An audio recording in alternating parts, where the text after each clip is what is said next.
What's up, everybody? What's up to my fruitful farmers? I hope everybody's doing well. Just took a week off, and that was due to celebrating a friend's birthday. Had a girls' trip to Vegas. It was cool. Everything was nice. Enjoyed myself, and definitely needed that time away. But if you're not following me on Instagram, that is my main platform. Please go follow me, Vina Renee 43. That's where I update everybody. That's like the quickest way for you to know what's going on. And usually it's typically in my story, so you want to be checking those out. So I'm back, okay, and it's been a struggle to try to be back. Because I've been dealing with fatigue. I don't know what's really going on with my body, just been feeling lightheaded, dizzy, a lot of things going on. And so I'm pushing through. I had a little bit of energy, so I said, let me get this stuff done. This is a one man show, okay, as of right now. Fruits for Life coaching, everything that you see, that I produce, that I do, it's me. I really appreciate everybody who is locked in to the content, who supports, who likes, who shares, and is really benefiting from these videos. But yeah, I'm definitely trying to expand and do a couple things. Again, I hope everybody is doing well. A lot of stuff is going on in this crazy world of ours. And so it is important that we all are staying prayerful. We're in this, I don't want to call it series, but we're in this season.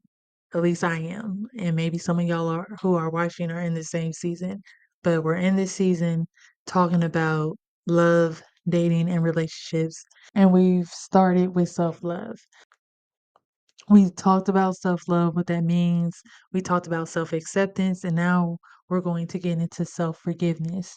The steps to self love by Centered at Heart, real quick, which is self forgiveness. Forgive yourself for all the unkind thoughts you've had about yourself. Every time you went against your instincts and betrayed yourself, and all else that is difficult to face. Forgiveness sets you free to live in the present moment without guilt or shame. And let me tell you something. I've had a before learning how to forgive myself and asking the right questions, because it took me asking the right questions in order for me to forgive myself for the things that occurred. And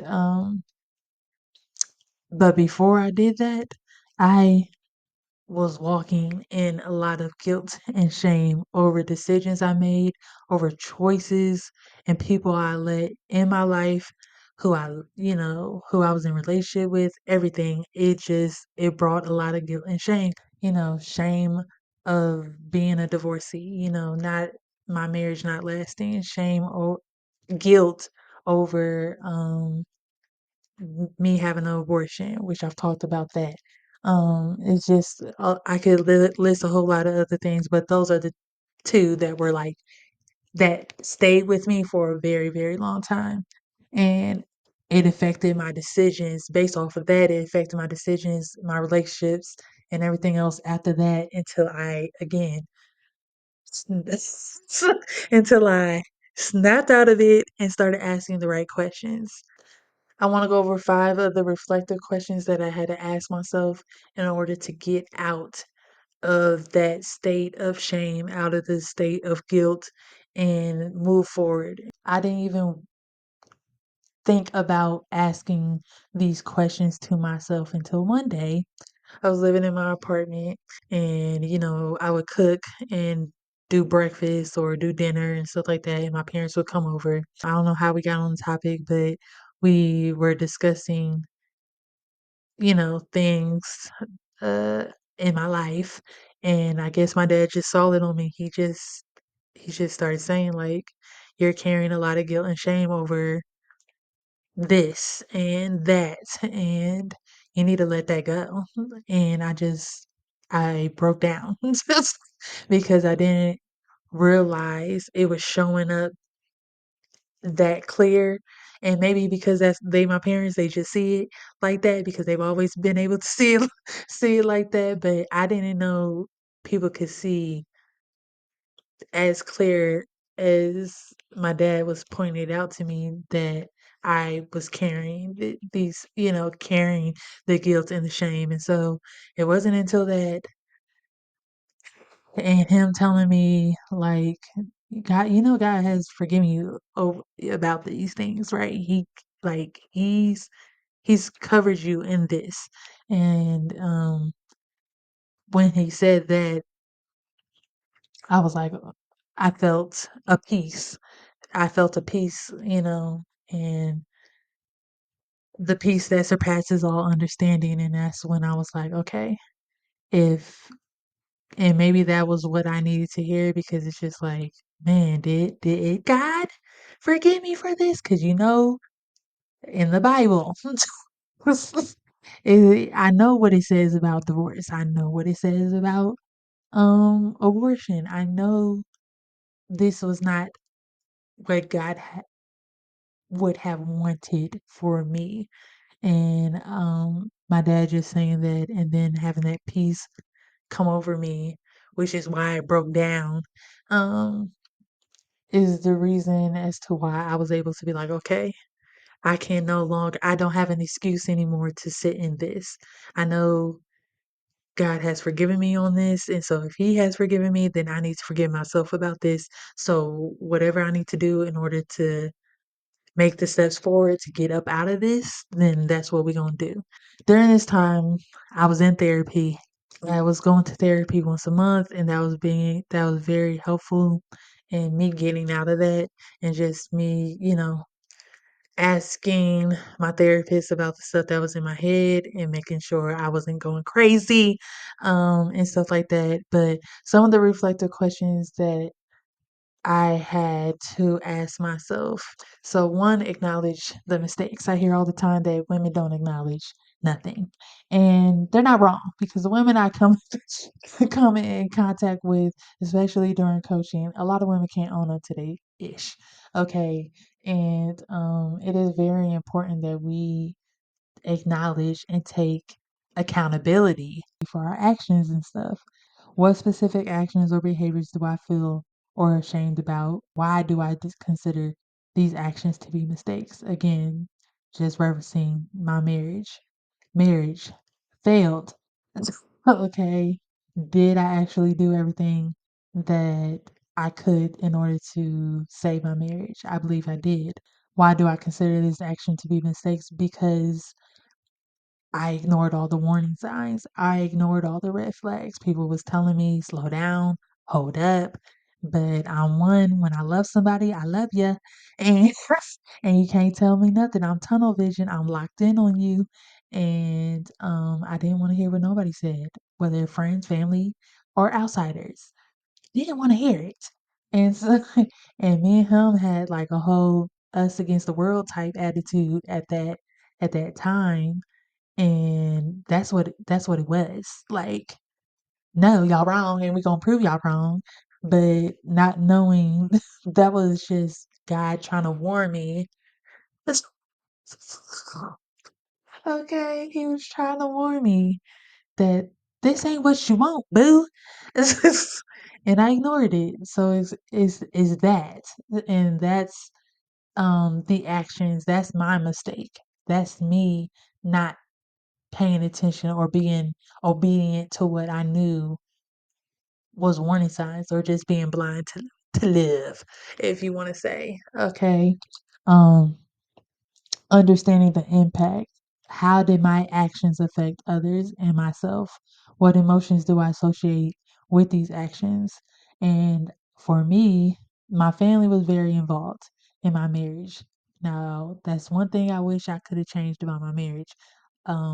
If you know my parents, they are marriage counselors. They've done marriage seminars. They've done all this stuff like that. They have a great, healthy marriage. Not to say it was perfect all the time, but they've been able to do this, okay, for almost, is it fit? Okay, don't even quote me. They've been able to do this for a very, very long time. And so I feel comfort not only in going to my parents about the things that were going on in my marriage and everything like that. But it's just like those are the people I trust the most. I know they ain't gonna lie to me and everything like that. But even with that, I disclosed way too much because it altered how they saw him, and then it's just like he's feeling less, I feel, as a man, because I'm going to them about our issues and that he doesn't want them all involved. And so it's something that I really learned, um, that I will take into my next. I've taken it, not even my marriage, taken into relationships is not to divulge. I don't have to divulge everything to my family about what is going on in my marriage. But I say that to say that my family was very involved. And like even before we were married, my parents were very involved in our relationship, in his life, just trying to get him to where he was stable and show him a good example of what a loving family and a loving relationship and all this stuff is. And so I felt guilt, I felt regret on that. And then it's also like knowing what I know now, looking back, I just did not want to be another person in my ex's life that left him. You know, I feel like I don't want to tell his business because it's his business to tell, but um, I just felt like I was another person that left him. And as much as I loved him and I tried, and to prevent that from happening, it just that's what happened. And it's not a great feeling because I wanted to be that person that never left him, you know, knowing his background and knowing how he was treated and everything like that growing up, and just being always the outcast, like the black sheep of his family. And so I didn't want to leave him like that. And I carried um a lot of guilt and regret around that as well. Another thing was taking responsibility. Again, taking responsibility, accountability is all the same to me. So, how much responsibility do I take for these actions? And then, have I been fair in assessing my role, or am I taking too much or too little responsibility? Because I only talk about in my past, you can go look back at videos, lives, everything. Anything time that I talked about my marriage has been from my perspective. So people who know what went down in my marriage and everything like that, which a lot of people don't even know the all the details, but people who know, they definitely feel like I took on way too much of the responsibility of what happened in our marriage. But in actuality, I'm just speaking off of my experience. Again, I can't come up on here and divulge how I feel like he felt and everything, like whether I feel secure in how he felt or not. That's not my position. That's not my story to tell. And whatever story he wants to conjure up, and when he talks about us, if he wants to say anything, then that's his business. But all I know is that the what I've said has been truth for me, and I think I've taken the right amount of responsibility for my actions and the things that I did that led to the divorce. Period.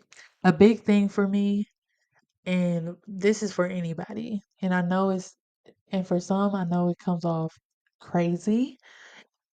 And if it does, I'm sorry.